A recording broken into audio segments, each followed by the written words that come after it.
أعوذ بالله من الشيطان الرجيم. بسم الله الرحمن الرحيم. إلى حضرة نبينا محمد صلى الله عليه وسلم وإلى أرواح آبائنا أمهاتنا وجدنا وجدتنا ومشايخنا الأستاذنا وللخصوصا إلى المؤلف وفاضلة Tuan Haji الفاضلة العالم Tuan Haji Muhammad Sa'id bin Umar Qadi Jitra Kedah, وللخصوصا إلى شيوخنا أستاذنا خصوصا إلى الحبيبنا الحبيب عمر بن محمد بن سالم بن أبو بكر بن سالم متع الله والرعاة، خصوصا إلى شيخنا الشيخ أحمد فهمي زمزام أبو آلي البنجاري الندوي الملكي حفظه الله تعالى والرعاة، وشيخنا الشيخ محمد نور الدين بن عبد الله مربوع البنجاري الماقي، ولخصوصا إلى شيخنا الأستاذنا المرحوم الشيخ عبد الله لطفي الفطاني، وخصوصا إلى شيخنا الشيخ إسماعيل بن لبيتي البنانتي، خصوصا إلى شيخنا وحبيبنا الأستاذنا الأستاذ محاضر بن حجي جل،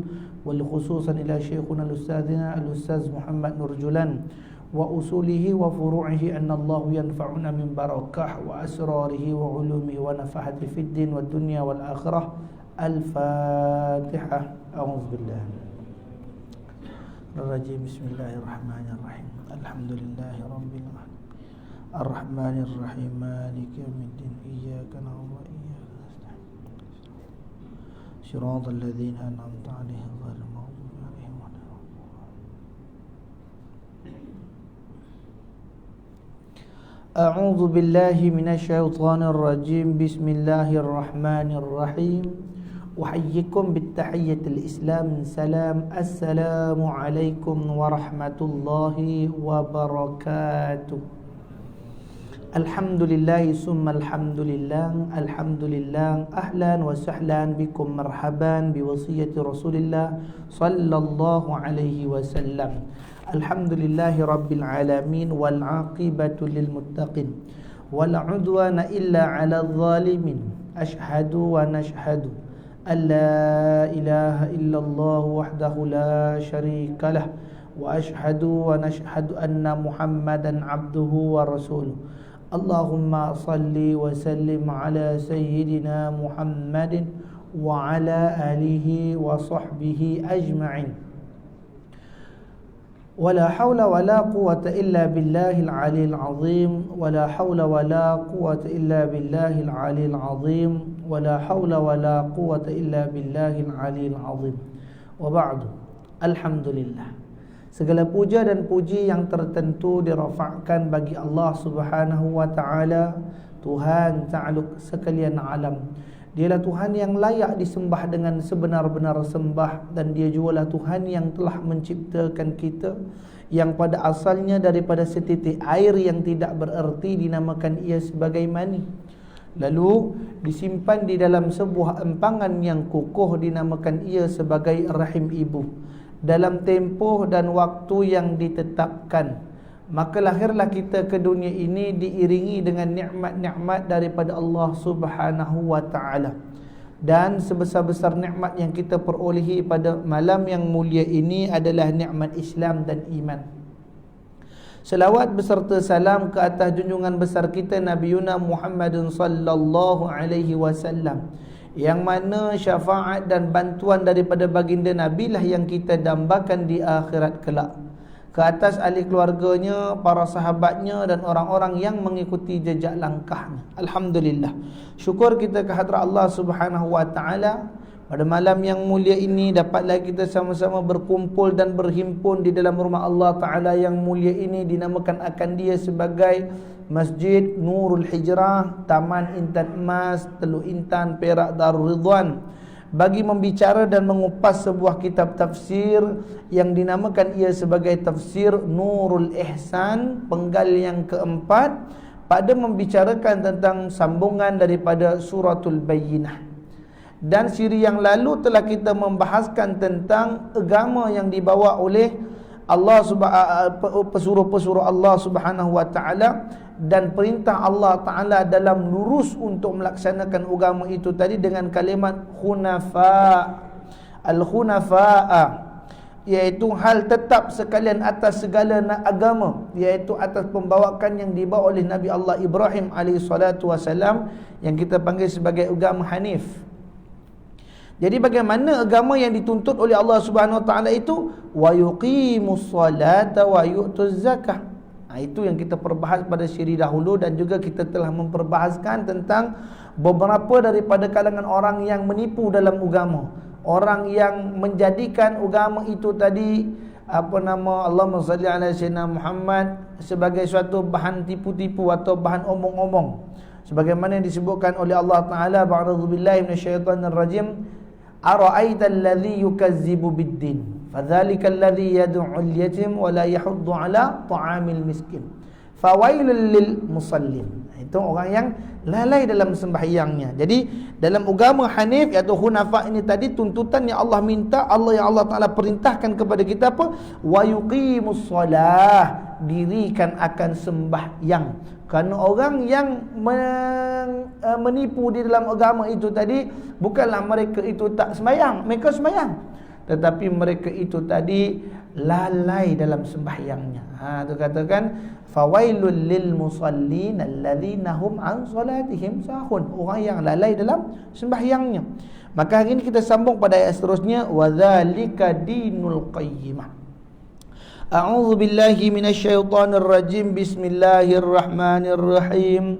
Qala al-musannif rahimahullahu ta'ala wa bi'ulumihi fi kitabihi wa nafa'ani fid darainil amin. Kata pengarang kitab rahimahullahu ta'ala di dalam kitabnya Tafsir Nurul Ihsan penggal yang keempat pada muka surat 293 pada kalimat ba'da a'udzu billahi minasyaitonir rajim, qala Allah Ta'ala wa dzalika dinul qayyimah, dan bermula yang demikian itulah agama yang betul, yang sempurna, yakni tiada sempurna agama itu melainkan dapat usul dan furu'.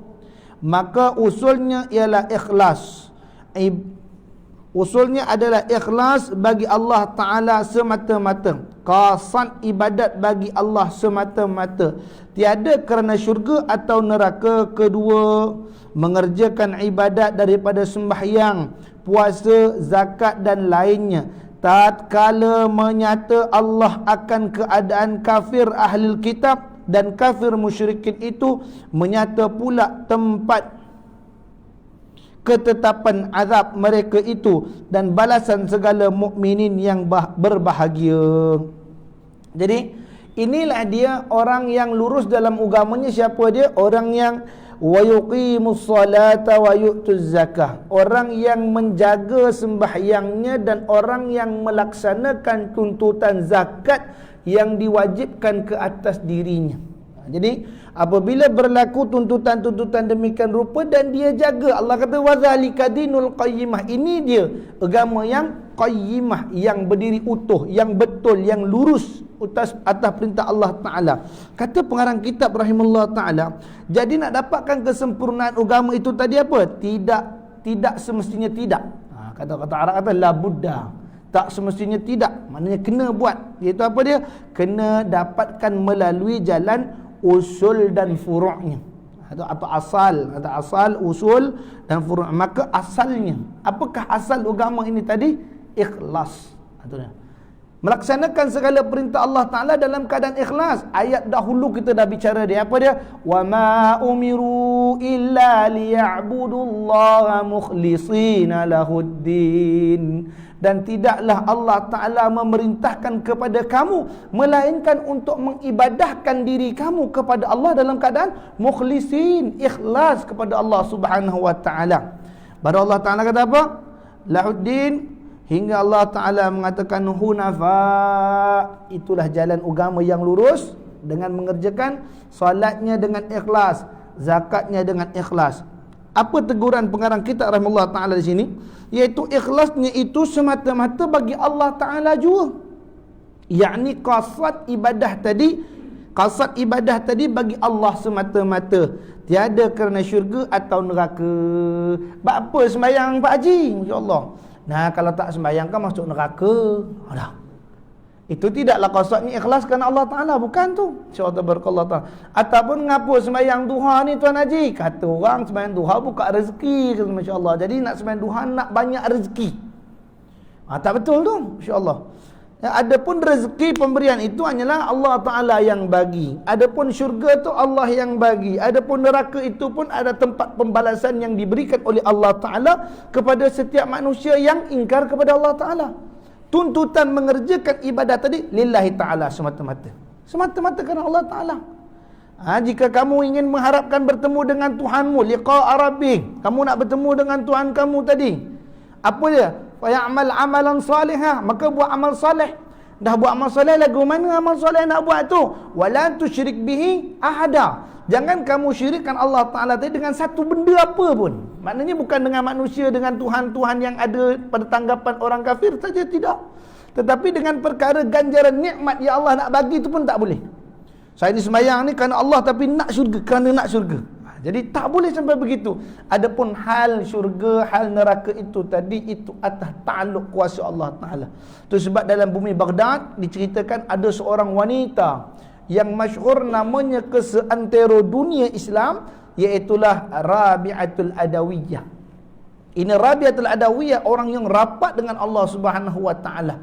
Orang yang mengabdikan penghidupannya tadi untuk bermunajat kepada Allah Subhanahu wa taala. Ini Rabi'atul Adawiyah, pernah suatu hari dia berlari, tangan kanannya tu bawa api, unggun api, pegang kayu api sambil berlari, tangan kirinya bawa beldi. Mundar mandir dalam kota Baghdad. Maka tengok dia orang-orang Baghdad, ya nisaul jannah, ya mar'atul jannah. Orang-orang Baghdad, ya mar'atul jannah, hai perempuan syurga, masya-Allah. Mereka gelarkan dia perempuan syurga kerana dekatnya dia dengan Allah Ta'ala. Ya mar'atul jannah, limadha? Madza taf'alat? Apa yang sedang kamu buat tu? Kata dia, masya-Allah. Apa yang awak sedang lakukan tu? Maka kata Rabi'atul Adawiyah, apa yang kamu tanyakan kepada aku? Masya-Allah. Kata orang-orang Baghdad, kami tanya, mengapa kamu bawa unggun api ke hulu ke hilir, bawa beldi air ke hulu ke hilir? Kata Rabi'atul Adawiyah, aku nak pergi bakar syurga Allah Ta'ala. Siapa yang ibadah kerana syurga, aku nak bakar syurga Allah Ta'ala. Dan siapa yang ibadah kerana takutkan neraka, aku nak siram api neraka Allah Ta'ala. Walhal keadaan ikhlas dalam ibadah pada Allah Ta'ala itu bagaimana? Mengharapkan Allah semata-mata. Apa Allah nak bagi itu dia terima. Allah masukkan dalam neraka pun dia terima. Itu sebab ada satu hadis kursi yang dulu kita pernah ceritakan tentang betapa rahimnya Allah Ta'ala. Kita cerita rahim lah. Sebab rahim ni, bila kita sebut istilah rahim, itu makna balasan kebaikan Allah bagi dekat akhirat. Kalau kita sebut Rahman, itu ganjaran yang Allah nak bagi atas dunia, alam dunia ni. Itu sebab kalau Allah Ta'ala, fabi ayyi ala'i rabbikuma tukazziban, surah apa? Surah Ar-Rahman. Maknanya nak cerita nikmat dunia. Ar-Rahman, nikmat dunia. Bila kita sebut Ar-Rahim, itu nikmat akhirat. Jadi Allah Ta'ala nak tunjukkan rahimnya, baiknya Allah Ta'ala. Dalam kalangan manusia pun Allah Ta'ala ada titipkan pada satu malaikat yang diutus dunia ini bawa rahim. Siapa dia? Ibu. InsyaAllah. Inilah emak yang satunya dalam perutnya ada satu kantungan yang dinamakan sebagai rahim. InsyaAllah tabarakallah ta'ala. Rahim ibu. MasyaAllah tabarakallah. Allah bagi pinjam titipan nama tersebut. Maka cerita di akhirat nanti ada dua orang. Ni pernah saya ceritakan kisah ni, tapi kita ulang balik nak ceritakan rahimnya Allah Ta'ala ni. Ya, masya-Allah. Tentang dua orang laki-laki yang minal ahli dunia. Dia ni daripada kalangan ahli dunia. Ini orang yang memang dia kata ghafilain, dua orang yang sangat ghafil, iaitu lalai terhadap Allah Ta'ala. Sembahyang tak pernah, berdoa tak pernah, munajat tak pernah, zikir tak pernah. Hidup dia, kata orang, apa dia nak hidup, itu cara dia hidup. Tuhan dia tak ingat langsung. InsyaAllah. Ini orang memang lalai dengan kehidupan dia, orang yang mencari dunia semata-mata. Hinggalah sampai depan penghadapan Allah Subhanahu Wa Ta'ala. Bila sampai depan Allah Ta'ala, penghadapan di mahkamah Allah, iaitu berada di yaumul hisab, kemudian di yaumul mizan, hari hisab dan hari mizan, hingga Allah tanya kepada malaikat-malaikat penjaga timbang, para malaikatku, bagaimana khabar dua orang ni? Dua orang pemuda ni yang datang ni dalam keadaan menghadap kepada Allah Ta'ala ni. Ya Allah, ini pemuda-pemuda tak ada amal yang mampu memasukkan dia dalam syurga. Tak ada, insyaAllah. Dia punya kejahatan begini, ketaatan langsung tak ada. InsyaAllah tabarakallah ta'ala. Masya-Allah. Taat, berdisiplin, takwa tu tak ada, ya Allah. InsyaAllah. Ketika itu Allah pun mengatakan, antumad dakhalan nar. Pergi kamu berdua masuk ke dalam neraka. Allah. Pergi kamu berdua masuk ke dalam neraka kerana ketiadaan satu bekal pun yang menyebabkan kamu dapat masuk ke dalam syurga Allah Ta'ala. Tak ada. Maka ketika itu bergeraklah satu orang ini bergerak menuju ke neraka Allah Ta'ala. Sedangkan satu orang lagi tercegat di depan penghadiran Allah Ta'ala. Berdialog ia dengan Allah Ta'ala. Ya Allah, anta Rabbi. Ya Allah, engkaulah Tuhanku. Kata Masya Allah. Ini waktu dah perintah masuk neraka dah ni. Keputusan dah keluar. Awak masuk neraka. Allah keluarkan dia tu. Muktamad dah. Kalau mahkamah tu dah ketuk dah ceritanya tu. Dah tak ada tawar-menawar dah. Antum ad-dakhalan nar. Kamu berdua pergi masuk dalam neraka, kata Allah Ta'ala. Seorang pergi, seorang tercegat depan Allah. Ya Allah, anta Rabbi wa ana abdu. Engkaulah Tuhanku sedangkan aku ni hamba engkau, ya Allah. Waktu tu dia mengaku dia hamba Allah Subhanahu wa Ta'ala. Ya Allah, kerana engkau telah menciptakan aku dan menjadikan aku, sedangkan ketika hidupku di dunia aku tidak pernah menyembahmu, aku tidak pernah bermunajat padamu, tidak pernah meminta ampun kepadamu, tidak pernah berdoa kepadamu, dan tidak pernah membuat permintaan kepada engkau, ya Allah. Izinkan buat pertama kalinya aku meminta sesuatu kepada engkau, ya Allah, sebagai hamba engkau, ya Allah. Bagi aku sekali je dapat minta, ya Allah. Allah katakan, kul astajib lakum. Katakan, insyaAllah dengan izin aku perkenankan, kata Allah Ta'ala. Ya Allah, aku nak minta satu je, ya Allah, masukkan aku dalam syurga engkau, ya Allah. Itu je aku nak minta. Buat pertama kali aku nak minta pada engkau, ya Allah, masukkan aku dalam syurga engkau, ya Allah. Kerana dia meminta kepada Allah Ta'ala, Allah kata, anta dakhalan jannah. Kamu masuklah ke dalam syurga. Dalam ayat dalam surah Yasin kan ada cerita tentang Habibun Najjar. Ketika mana ia masuk ke dalam syurga, Masya Allah, kan dia kata dia pun tak tahu bagaimana Allah Ta'ala boleh memasukkan aku dalam syurga. Kata Habibun Najjar, Masya Allah, pada ayat 28 dalam surah Yasin, Masya Allah, inni amantu bi rabbikum fasma'un qila dukhulil jannah qila khulil jannah. Maka telah berkata malaikat, udkhulil jannah, masuk kamu dalam syurga. Kata Habibun Najjar, aku tak tahu apa yang Allah Ta'ala pilih aku daripada amal apa yang Allah masukkan ke dalam syurga, dan mukramin, Allah muliakan aku pula. Masya-Allah. Ini cerita laki-laki ni pula, dia minta pada Allah nak masuk syurga, ya Allah masukkan aku dalam syurga. Allah kata, aku masukkan kau dalam syurga. Sebab apa dapat masuk syurga? Hanya sebab meminta kepada Allah Subhanahu wa Ta'ala. Bukan sebab amal dia tadi tu, tak ada apa sebab amal dia, insya-Allah. Maka Allah Ta'ala berfirman kepada seorang laki-laki yang sedang berjalan lagi tadi, yang tengah berjalan tu. Maka Allah kata, ya fulan, mengapa engkau tidak berhenti sebagaimana si fulan ini tadi dan meminta untuk masuk syurga sebagaimana dia minta? Si fulan yang berjalan pergi neraka pula cakap, ya Allah, dulu di dunia saya tak pernah sembahyang, saya tak pernah berdoa, saya tak pernah meminta, saya tak pernah munajat, tak pernah mohon ampun, dan di dunia saya tak pernah dengar perintah engkau, ya Allah. Izinkan buat pertama kalinya aku mendengar perintahmu untuk ke neraka. Kan Allah suruh pergi masuk neraka, aku nak dengar perintah kau masuk neraka, ya Allah. Kata Allah Ta'ala, wa anta bardu dakhalal jannah, engkau juga masuklah ke dalam syurga. Masya-Allah, tabarakallah Ta'ala. Dapat masuk syurga kerana amal yang akhir. Jadi amal yang kita lakukan pada hari ini, banyaknya amal kita pada hari ini, tidak ada satu orang pun yang hidup di dalam masjid ini hari boleh menjamin sembahyang kita tadi diterima di Allah Ta'ala. Tak ada seorang pun boleh kata Allah dah terima dah sembahyang awak, insya-Allah Ta'ala. Tak ada. Melainkan Nabi SAW itu sendiri, hatta Nabi pun tak ada mengatakan kepada sahabat sembahyang awak diterima oleh Allah Subhanahu wa Ta'ala. Melainkan Nabi dapat wahyu dari Allah melalui Jibril khabar pada Nabi, baru Nabi kata sedekah awak telah diterima di Allah.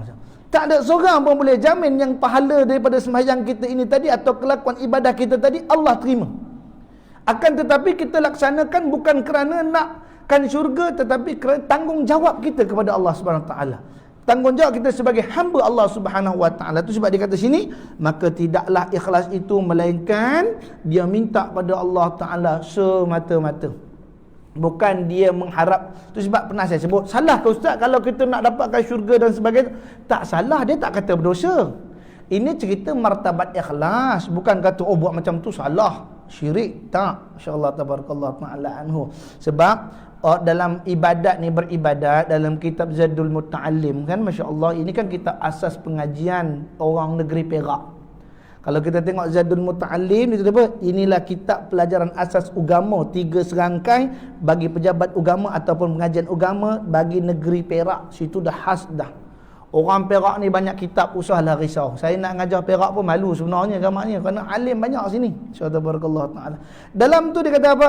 Ibadat itu terbahagi kepada 3. Yang pertama sekali, ibadat seorang saudagar. Ibarat saudagar kalau dia menjual, dia mengharapkan ada yang membeli, insya-Allah. Dia memberi barang dan dia mengharap pulangan. Jadi ya Allah, hari ni aku sembahyang kepada Engkau dan aku harap dapat masuk syurga. Ini orang jual beli dengan Allah Ta'ala. Ini orang jual beli. Salah ke orang jual beli? Tak salah. Allah sebut dalam Quran, innallaha ishtara minal mu'min. Sesungguhnya Allah membeli pada diri orang mukmin tu. Allah beli. Apa dia? Anfusahum wa amwalahum. Diri mereka dan harta mereka bi annalahumul jannah. Dengan bayaran atau ganjarannya syurga. Jadi boleh tak ibadat dengan mengharap syurga Allah? Boleh. Itu jadi ibadat seorang saudagar. Dia sembahyang sebab nakkan syurga Allah. Ini masya-Allah, takutkan neraka Allah. Ini saudagar. Yang kedua, ibadatnya siapa? Ibadatnya seorang hamba. Masya-Allah. Ibadat seorang hamba. Bibi, bawakan teh sini bibi. Pukul 3 pagi minta teh tarik kat bibi. Masya-Allah tabarakallah. Bangun bibi, buat teh tarik. Ya Pak Encik sebentar. Gosok-gosok mata. Boleh kata, Pak Encik buatlah sendiri. Dah pukul 3 mau minta-minta lagi. Masya Allah tabarakallah. Dia ambilnya kayu hoki, pelupuk kepala amah tu nanti. Masya Allah tabarakallah ta'ala. Tak boleh buat apa. Tuannya kata ambil. Tuannya kata letak. Tuannya kata situ. Bibi, pasu tu letak di situ ya. Enggak Pak Encik, yang cantiknya di sana, kata Masya Allah. Kau melawan kau ya, Masya Allah. Kan tak boleh begitu. Jadi ibadat yang kedua, ibadatnya seorang hamba. Iaitu Allah kata suruh sembahyang aja. Minta-minta tak ada. Ya Allah nak syurga, tak. Malu aku ni cuma ikut arahan aja. Allah kata sembahyang, aku sembahyang. Allah kata aku jangan buat benda, jangan buat benda. Itu martabat kedua. Martabat yang paling tinggi nama dia martabat pencinta. Masya-Allah. Ini ibadat orang bercinta. Kalau tak jumpa angau. Masya-Allah taala. Nak cerita kalau tak jumpa angau. Masya-Allah. Allah manalah lamanya tak jumpa. Ni orang yang sembahyangnya kerana dia menemui Tuhannya dalam keadaan mengharapkan kasih sayang Tuhannya. Masya-Allah tabarakallah taala. Munajat ia malam hari tak kira dia sehingga tak sedar diri dia.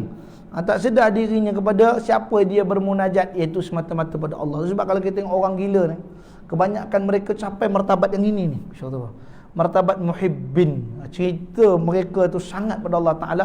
Kadang baju carik-carik. Saya pernah jumpa orang gila, dia pakai carik-carik Allah. Dia lupa siapa diri dia, tapi dia tak lupa siapa kekasih dia. Ini orang gila. Masya-Allah tabarakallahu taala. Hak kita ni yang tak gila, kita tak tengok gila tu isim, kata masya-Allah. Isim kawan tu. Kawan tu tak lupa Tuhan, bagus. Masya-Allah.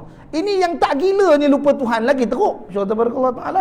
Yang gila ingat Tuhan, dia kata isim. Yang tak gila lupa Tuhan, nak panggil apa? Masya-Allah. Nak panggil itu, masya-Allah. Kadang malu kita tengok orang gila pun sembahyang. Masya-Allah tabarakallahu taala. Ya Allah, ya Rahman, ya Rahim. Itu sebab haraplah kita kepada Allah Subhanahu wa taala semata-mata, dan kita mengharapkan kepada Allah jugalah. Apa yang Allah nak bagi tu nikmat. Allah bagi sakit itu nikmat. Allah bagi ujian tu juga nikmat. Ingat Nabi Allah Ibrahim, Nabi Allah Yusuf alaihi wassalatu wassalam. Nabi Allah Yusuf ini seorang yang mana sebelum Allah Taala bagi dia nikmat besar, dia dapat nikmat dulu yang teruk dulu. Kecil-kecil dia buang dalam perigi, dia ambil, dia jual jadi hamba Al-Aziz, digoda mak tiri. Masyaallah taala di penjara. Bila sebut gini, tu sebab guru kita apa? Guru kita cakap, hati-hati kalau kamu sudah dicintai oleh perempuan. Masyaallah. Perempuan kalau dah cinta, minta maaf ini cakap guru kita, saya cuma sampaikan je. Masyaallah taala. Orang perempuan kalau dia dah cinta pada seseorang, apa benda pun dia sanggup buat.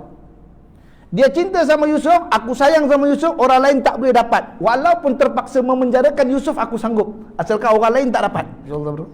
Ini orang perempuan ni masya-Allah subhanahu wa taala. Hati-hati kalau dia orang dah cinta tu, sebab orang perempuan tidak ada syariat kahwin lebih dari satu kali. Masya-Allah. Mana satu orang. Tapi orang lelaki boleh 2, 3, 4, dia boleh lagi masya-Allah taala. Sebab orang lelaki dia boleh membedakan cinta. Masya-Allah tabarakallah. Ayat dia tu macam doktor cinta kita malam ni masya-Allah taala.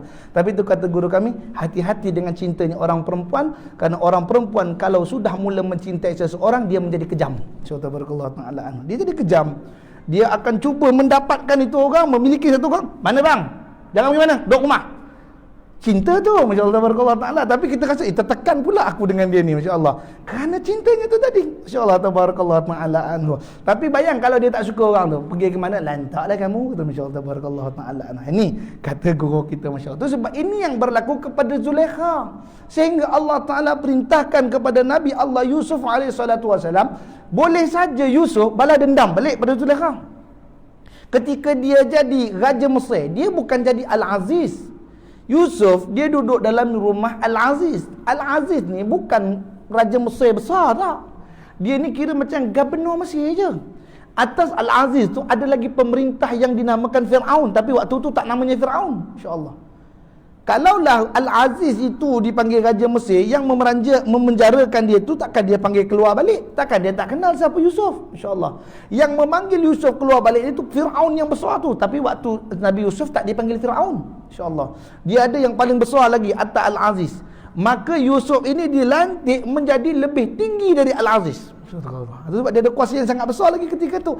Dia takbir Mesir.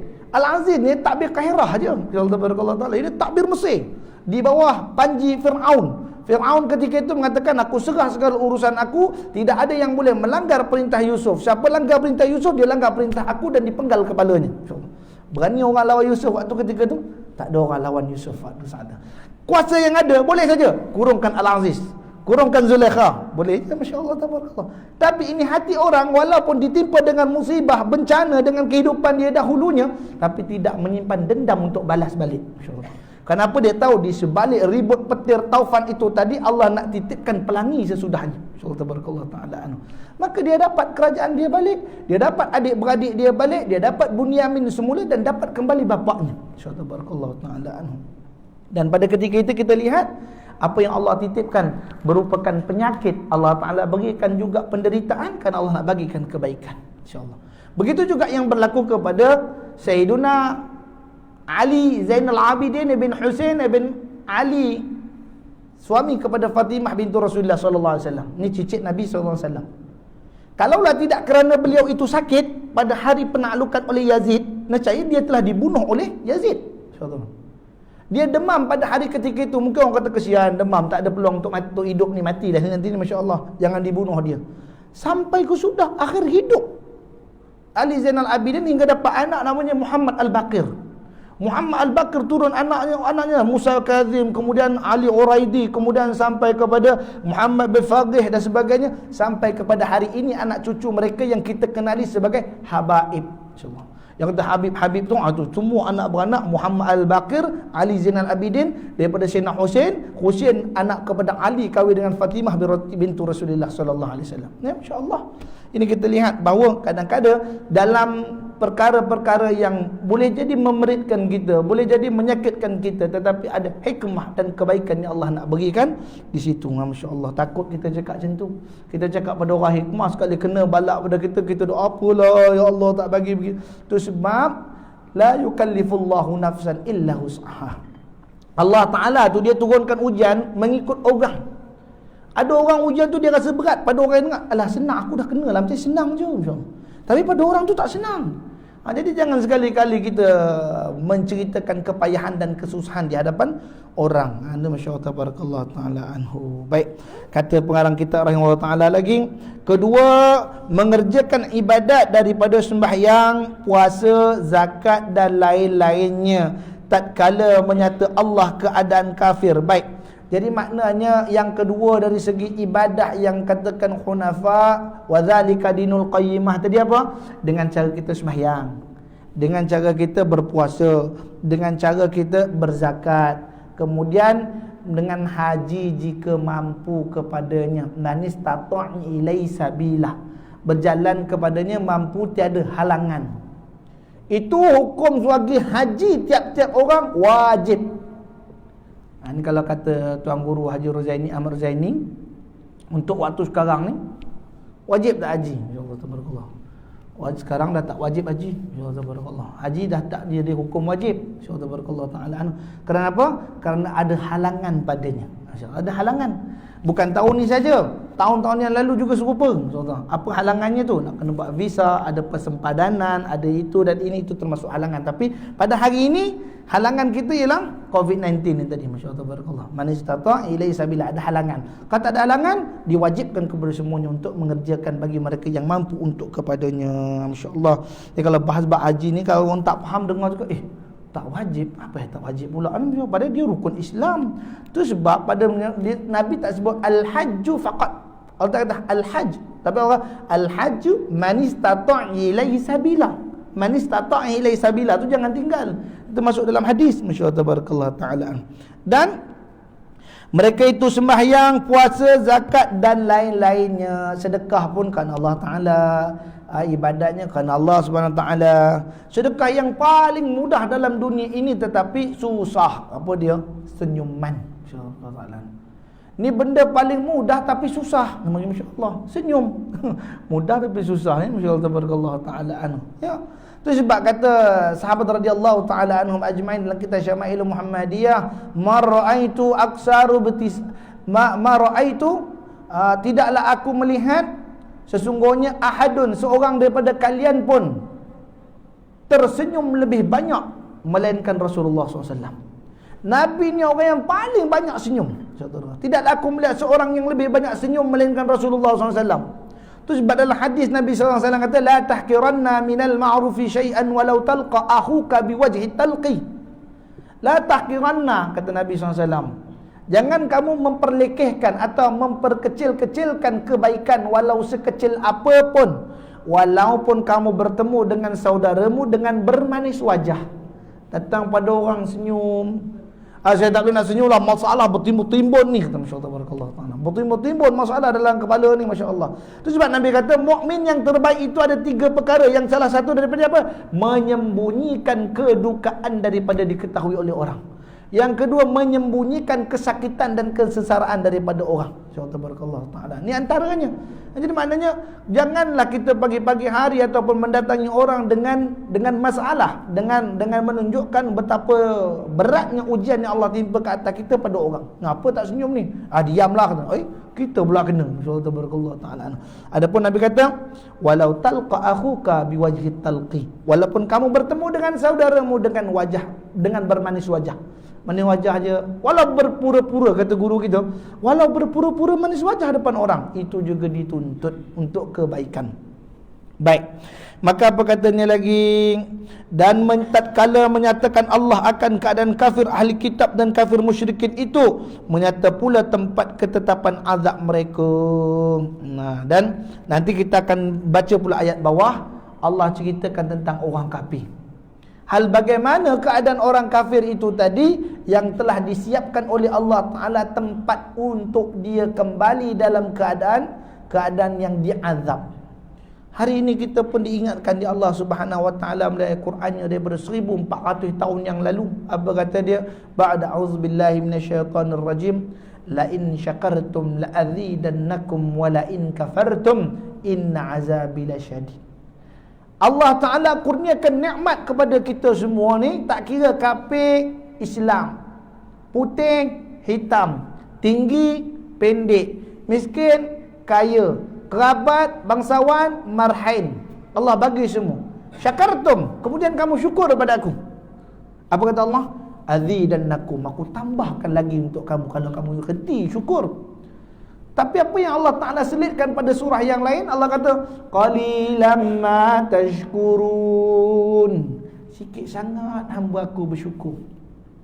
Dalam Malaysia ni 33 juta rakyat Malaysia. Subhanallah Ta'ala. Itu pada angka kiraan kepala kita yang hidup pada zaman ini. Berapa ribu tahun dulu ni, berapa banyak orang dah hidup di tanah Malaysia ni, tanah Melayu, tanah Malaysia ni. Masya-Allah Ta'ala. Maka Allah Ta'ala sebut dalam Quran qalilan ma tashkurun. Dia sebut kataan qalil ni segelintir je, sikit sangat. Hari ini betapa banyak daripada kalangan manusia itu sibuk dengan memikirkan dunia. Itu sebab hari ini penyakit yang paling berbahaya selain daripada penyakit jantung, iaitu penyakit mental illness. Sakit mental. Tahun 2020 ini kajian pada tahun 2006. Dijangka pada tahun 2020, 6 daripada 10 rakyat Malaysia sakit mental. 10 orang dalam, kalau lah ada 10 orang, daripada 10 orang tu 6 orang sakit mental. InsyaAllah barakallahu ta'ala. Hak kita dalam ni ada 40 orang, berapa banyak sakit mental? InsyaAllah barakallahu ta'ala. Sakit mental ni dia bukan berarti dia gila meroyak ni, tak je gitu. Masya-Allah barakallahu ta'ala. Iaitu apa dia? Dia boleh menukar watak dalam masa sekejap je. Itu termasuk sakit mental. Mula-mula dia sedih, lepas tu dia boleh ketawa, lepas tu dia boleh seronok balik. Berlaku tak pada kita? Berlaku. Kenapa? Barang yang kita pegang, apa kita pegang tu? Ayat tu, titik-titik tu. Ni yang terpapang ni, insya-Allah. Baca WhatsApp, tengah seronok cerita lawak, gelak-gelak, dapat cerita kematian. Saat tu juga dia boleh, Allah sedih. Dia boleh tukar suasana tu. Hal ini Aisyah radhiyallahu anha pernah pelik. Bukankah ketika Sahadatuna Fatimah Zahra Al-Batul, anaknya baginda Nabi SAW, dipanggil oleh Nabi SAW, lalu dibisikkan ke telinganya Fatimah Zahra, bisik. Kata Aisyah, aku melihat ketika itu teresak-esak Fatimah menangis. Menangis Sahadatuna Fatimah radhiyallahu anha. Ketika itu Rasulullah panggil lagi, datang lagi telinga Fatimah ke bibir Nabi, Nabi bisik lagi. Ketika itu aku dapati Aisyah, aku dapati Fatimah tersenyum dan ketawa. Apa kata Aisyah? Fa'ajibti. Aku sangat hairan. Apa benda ataupun bagaimana hal itu boleh terjadi? Pada mulanya dia menangis teresak-esak dan dia boleh ketawa. Hari ini kita panggil macam sakit mental lah. Ya, Masya Allah, tengah seronok-seronok sedih lah, ada orang mati kat kampung, ada masuk video lawak, boleh gelak balik. Masya Allah Ta'ala. Sakit mental belaka kita ni. Masya-Allah kita lah, masya-Allah tabarakallah taala ya Rahman ya Rahim. Tu sebab jaga-jaga dengan telefon bimbit ni ayah dia ibn rahmatullah taala, nak ingatkan itu je. Masya-Allah tabarakallah taala ya. Kita beli dia untuk kita guna dia, bukan kita beli dia untuk dia guna kita. Masya-Allah tabarakallah taala hari ni kita beli dia, dia guna kita. Katalah dapat buka media sosial tu sekejap aja pun, kita duk rasa sekejap baru baca 2-3 scroll, tengok rupa dah 2 jam. Allah Ta'ala tak perasan masa kita tu. Allah Ta'ala sebut wal 'asr innal insana lafi khusr. Demi masa, sesungguhnya manusia tu dalam keadaan rugi. Rugi belaka kita dek kerana masa yang dilalaikan. Allah Akbar. Baik, maka cerita tentang orang kafir ni pula lah, dan balasan segala mukminin yang berbahagia. Orang mukmin yang taat kepada Allah Subhanahu Wa Taala, yang banyak mereka itu tadi mengharap ridha Allah semata-mata, Allah akan bagi ganjaran pada mereka. Apa kata Allah? Innalil muttaqina mafadha hadaiqa wa a'naba wa kawa'iba atraba wa ka'san dihaqa la yasma'una fiha lagwan wala kizzaba. Ayat ni masyhur, tiap kali bila saya kuliah itu ayat saya tekankan supaya apa? Ingat dalam hidup kita ni sekurang-kurang ada sepotong ayat Quran yang kita ingat sampai kita mati sudah. Insya-Allah barakallahu taala. Khalid Al-Walid, ini sahabat Nabi SAW yang dipanggil sebagai Saifullah, dah, pedang Allah Taala. Insya-Allah barakallahu taala. Yang ketika meninggalnya itu tadi terdapat 80 tetakan pedang belakang dia. Orang mengurus jenazah Khalid Al-Walid ni, cuci belakang Khalid Al-Walid ni, parut 80 parut pedang. Yang mana tiap-tiap parut tadi, satu parut dia kata aku berharap pada parutan pertama aku mati dalam medan Allah Ta'ala. Tapi Allah tak bagi dia mati dalam medan Allah Ta'ala.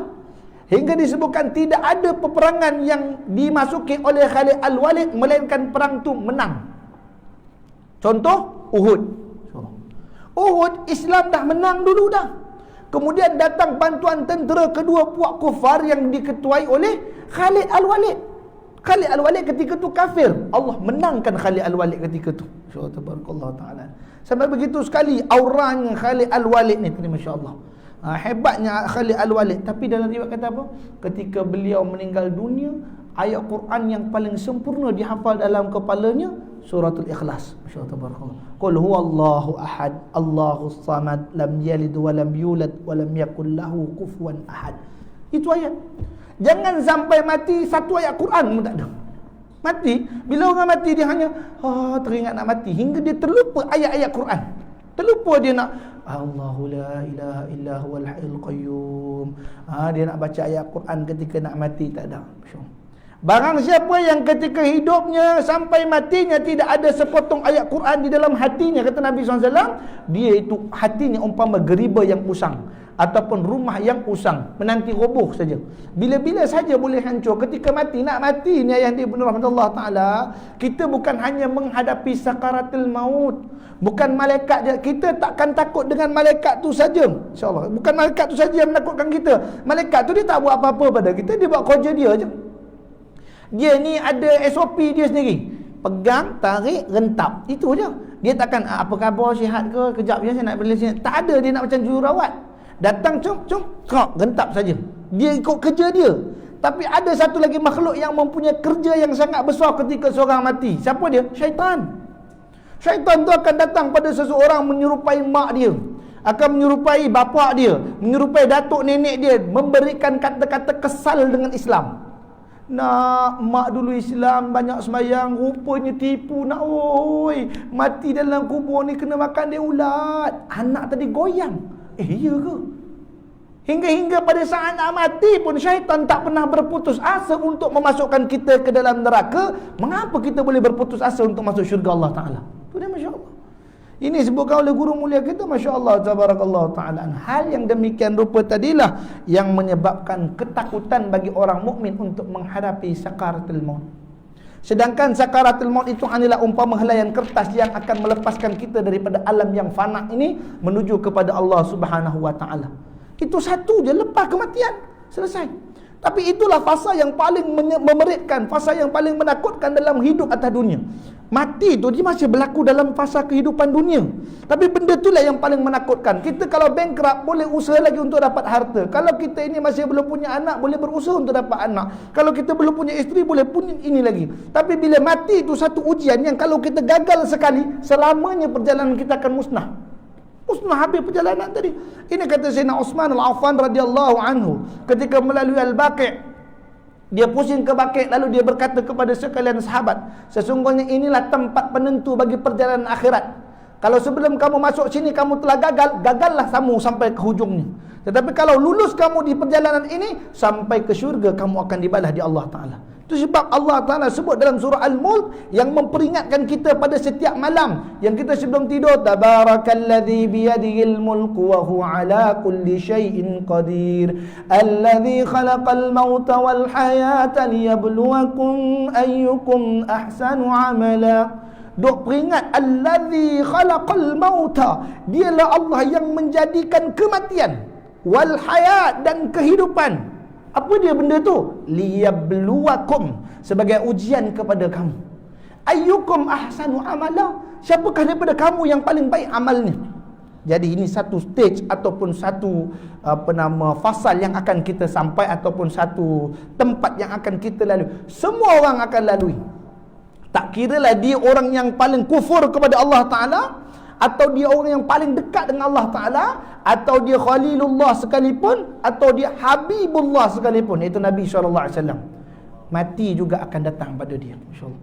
Ini tak ada siapa boleh lari. Dan bila Allah Ta'ala nak memusnahkan alam, Allah kata kullu nafsin za'iqatul maut, semua yang bernapas mati, kata Allah Ta'ala. Illallah, melainkan Allah Ta'ala saja. Jadi hal yang demikian rupa persiapan kita nak hadapi untuk menuju Allah Ta'ala tadi dengan apa? Wadzalika dinul qayyimah, dengan melaksanakan agama yang sebenarnya kepada Allah Ta'ala.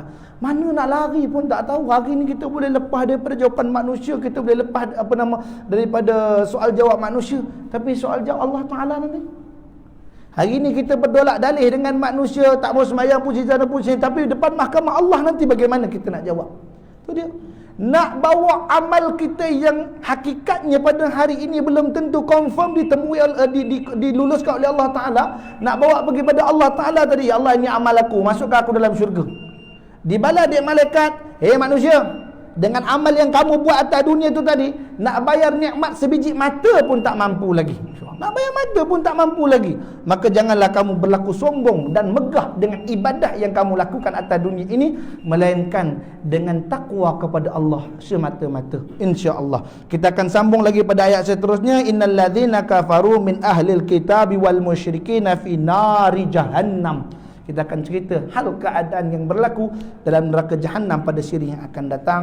Wallahu ta'ala a'lam. Aqulu qawli hadha wa astaghfirullahal azim li wa lakum ولسائر المسلمين والمسلمات والمؤمنين والمؤمنات فاستغفروه إنه هو الغفور الرحيم أعوذ بالله من الشيطان الرجيم بسم الله الرحمن الرحيم ربنا انفعنا بما علمتنا ربي علمنا الذي ينفعنا ربي فقهنا وفقه أهلنا وقرابة لنا في ديننا مع لقدر أنسى وذكر الله مفتح علينا فتوح العارفين إدنا الصراط المستقيم صراط الذين أنعمت علينا النبي والصديق والشهداء والصالحين وسنة أولئك رفيقا يا أرحم الراحمين وصلى الله على سيدنا محمد النبي الكريم وعلى آله وصحبه وبارك وسلم والحمد لله رب العالمين تقبل الله منكم wassalamualaikum warahmatullahi wabarakatuh. Dan saya mohon maaf atas kesilapan. Kita tangguh dengan tasbih kafarah surah Al-Asr. Subhanakallahumma wa bihamdika asyhadu an la ilaha illa anta. Fadhal, sila tuan.